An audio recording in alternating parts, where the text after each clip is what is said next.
The sniper's bullet punched through Lieutenant Reyes's shoulder, spinning him against the frozen rock face. Blood sprayed across the snow, black in the moonlight. He crumpled, gasping, rifle tumbling down the mountainside into darkness. The Taliban fighters closed in from three sides, their voices sharp with triumph across the valley. 8 of them, maybe 9. Reyes counted through the haze of shock, pressing his palm against the wound that was pumping his life into the snow. He'd been tracking them for 6 hours. Now they were tracking the blood trail he was leaving with every crawling meter. His radio was dead, his backup was 12 kilometers away. The temperature was dropping past -15. He dragged himself behind an outcropping, vision swimming, and that's when he saw her. A shadow that didn't move like the others. Silent, patient, watching from a position he hadn't even known existed. She didn't call out, didn't wave, just locked eyes with him across 40 meters of open ground, raised one finger to her lips, and disappeared back into the darkness like she'd never been there at all. Before we go any further, hit that subscribe button right now and follow along to the very end. Drop a comment telling me what city you are watching from. I love seeing how far these stories travel. Her name was Maya Castellanos, and nobody at Forward Operating Base Wolverine thought she belonged there. Not because she was incompetent, because she was too quiet, too small, too careful with her words. She stood 5'4" in boots, weighed maybe 120 soaking wet, and had a face that belonged in a college library, not a combat zone. When she walked through the chow hall, conversations didn't stop. Nobody noticed her enough to stop talking. She ate alone, drank water instead of the energy drinks everyone else lived on, and kept her head down. The other snipers tolerated her because command had assigned her to their unit, but nobody asked her to join their poker games or their late-night gear discussions. She didn't push, didn't complain, just cleaned her rifle every night with a focus that bordered on obsessive, her hands moving with a precision that seemed almost mechanical. If you watch closely, really closely, you'd notice the calluses on her fingertips were thicker than they should be. You'd see the way her eyes tracked movement across the room without her head turning. You'd catch the faint scar that ran along her jawline, barely visible unless the light hit it just right. But nobody watched that closely. To them, she was just Maya, the quiet one, the one who'd probably wash out before spring. Staff Sergeant Dixon spotted her first. He was loud, built like a linebacker, and had been running sniper operations in Afghanistan for 3 tours straight. He had opinions about everything and made sure everyone heard them. He cornered Maya outside the armory one morning, blocking her path with his bulk, grinning like he'd just told the world's funniest joke. "You lost, sweetheart." Medical tents on the other side of the base, his buddies laughed. Maya stopped, looked up at him with those dark, unreadable eyes, and said nothing. Just waited. Dixon leaned closer, his breath fogging in the cold air. "I'm serious. You got no business on a sniper team. This ain't target practice at some range back home. Out here, you miss, people die." She shifted the rifle case on her shoulder, adjusted her grip, and spoke for the first time. 4 words. "I don't miss, Sergeant." Then she stepped around him and kept walking. Dixon's grin faltered. His buddies went quiet. He watched her disappear into the armory, jaw tight, and you could see the decision forming behind his eyes. He was going to prove her wrong. He was going to make sure everyone saw it. The proving ground came faster than anyone expected. Command called an emergency briefing at 0600 hours. Taliban forces had taken a ridge position overlooking Supply Route Falcon, the only road connecting 3 forward bases. Convoys were pinned down. Air support was grounded by weather. They needed boots on the ground to clear that ridge, or the entire northern sector would be cut off within 48 hours. Captain Harmon stood at the front of the briefing room, his face carved from stone. "We're sending a recon team to flank the ridge and take out their observation post. 4 snipers, 2 spotters, 1 medic. You'll insert at night, hike 8 clicks through mountain terrain, establish position, and eliminate targets at first light. Estimated enemy strength is 12 to 15 combatants, dug in and expecting us." He paused, scanning the room. "Dixon, your team lead. Pick your people." Dixon didn't hesitate. He called out 5 names. All men, all veterans. Then Harmon's voice cut through the room. "You're taking Castellanos too." Dixon's head snapped around. "Sir, with respect, This is a high-value operation. I need people I can trust. Harmon's expression didn't change. Castellanos has the highest qualification scores in this unit. She's going. That's an order. The room went silent. Every eye turned to Maya, sitting in the back row, her face a mask of calm. Dixon stared at her for a long, hard moment, then turned back to Harmon. Yes, sir. But his jaw was clenched tight enough to crack teeth. They choppered out at 2100 hours, the Black Hawk skimming low over the valleys to avoid radar. Maya sat near the rear door, harness clipped, rifle case between her knees, watching the mountains slide past beneath them. Nobody spoke to her during the flight. Dixon sat across from her, arms folded, glaring like she'd personally insulted his mother. When they hit the landing zone, the team moved out in a tight file, Dixon at the front, Maya at the rear. The cold was immediate and brutal, slicing through every layer, turning breath into ice crystals.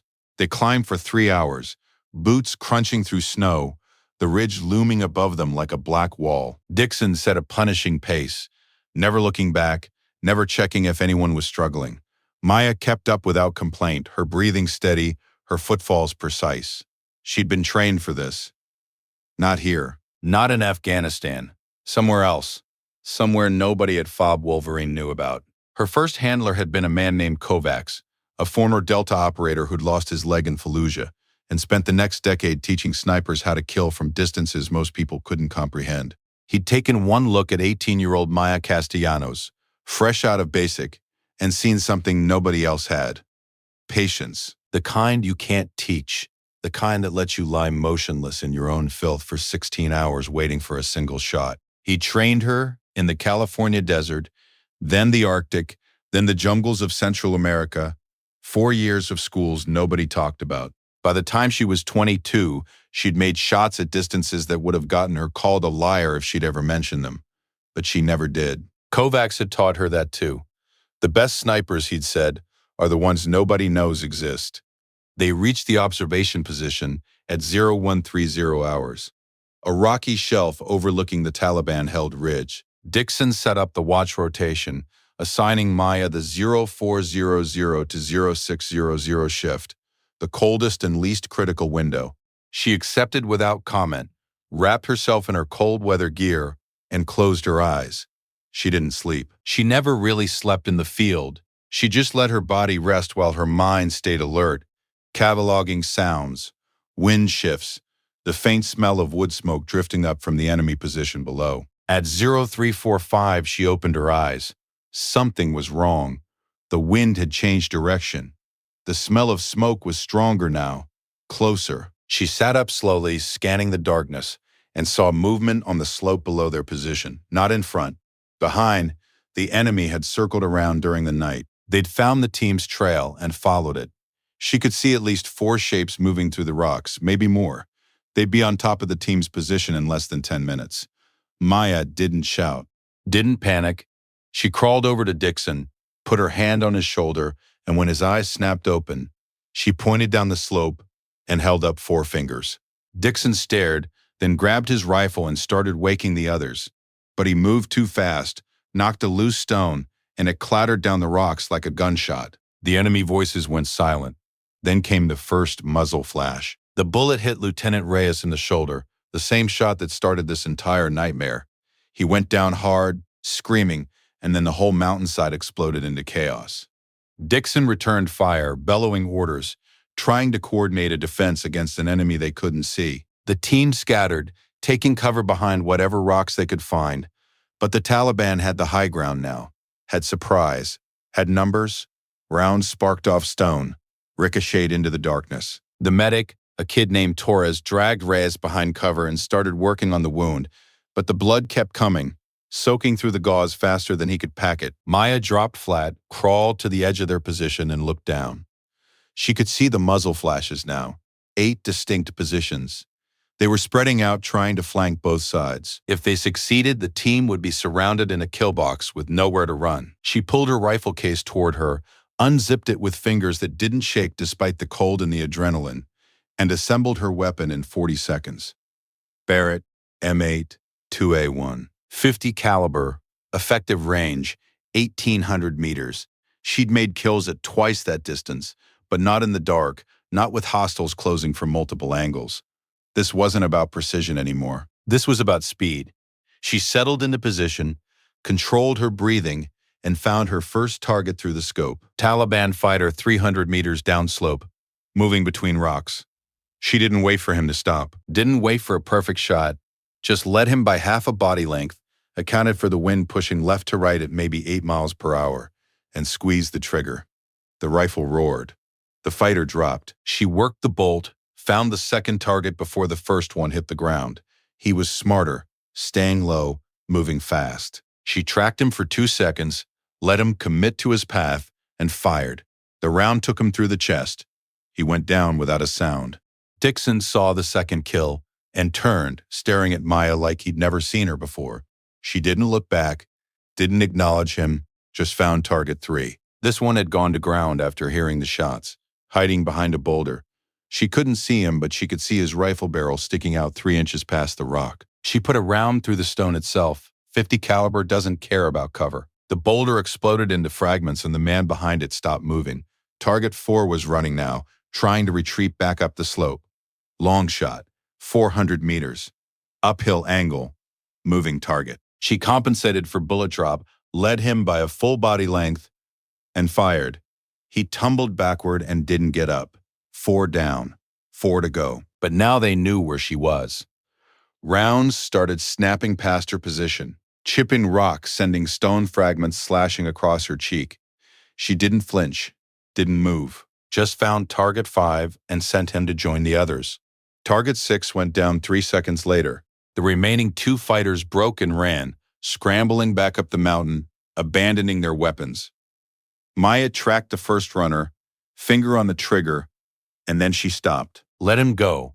Kovacs had taught her that too. Sometimes you let one run. Let him tell the story. Let him spread the fear. She lowered the rifle, ejected the magazine, and started breaking the weapon down. The entire engagement had lasted 90 seconds. 8 shots fired, 6 kills, 2 runners. The mountainside went silent. Dixon walked over slowly, his face unreadable. He looked down at Maya, then at the bodies scattered across the slope below, then back at Maya. Where the hell did you learn to shoot like that? She finished packing her rifle, zipped the case, and stood up. Her voice was quiet, calm. Doesn't matter, Sergeant. We need to move. They'll send reinforcements. They extracted Reyes and humped back to the landing zone. Maya carrying half of Reyes's gear in addition to her own. Nobody complained about the pace she set. Nobody questioned her anymore. When they reached Fob Wolverine 18 hours later, word had already spread. The quiet one, the one nobody noticed, the one who just saved an entire team from getting overrun in the dark. Captain Harmon called her into his office that evening. He closed the door, sat down, and looked at her for a long moment. I read your actual file today. The classified one, not the bullshit cover story they gave us. Maya said nothing. Harmon nodded slowly. You were never supposed to be here, were you? This was a placeholder assignment. Keep you warm until they needed you somewhere else. She met his eyes. I'd go where I'm sent, sir. He smiled, just a little. Well, while you're here, you just became my lead sniper instructor. If Dixon has a problem with that, he can file a complaint with someone who gives a damn. Maya stood, saluted, and turned to leave. At the door, Harmon spoke again. Castellanos. She stopped. Those 2 you let run. That was the right call. Fear is a weapon too. She didn't turn around, just nodded once, and walked out into the cold Afghan night. The thing about being underestimated is that it's only a disadvantage if you need people to believe in you before you act. The warriors who change the outcome of battles aren't the ones who announce their capabilities in advance. They're the ones who stay quiet, stay ready, and strike when the moment demands it. Skill doesn't need validation. Competence doesn't require applause. The people who survive impossible situations aren't the loudest voices in the room. They're the ones who've already run the calculations, made the decisions, and prepared for the moment everyone else thought would never come. Maya Castellanos understood that. She always had, and when the mountain went dark and the bullets started flying, she didn't waste time proving herself to anyone. She just did what she'd been trained to do. 8 targets, 90 seconds. In the dark, while everyone else was still trying to figure out what was happening, she'd already won.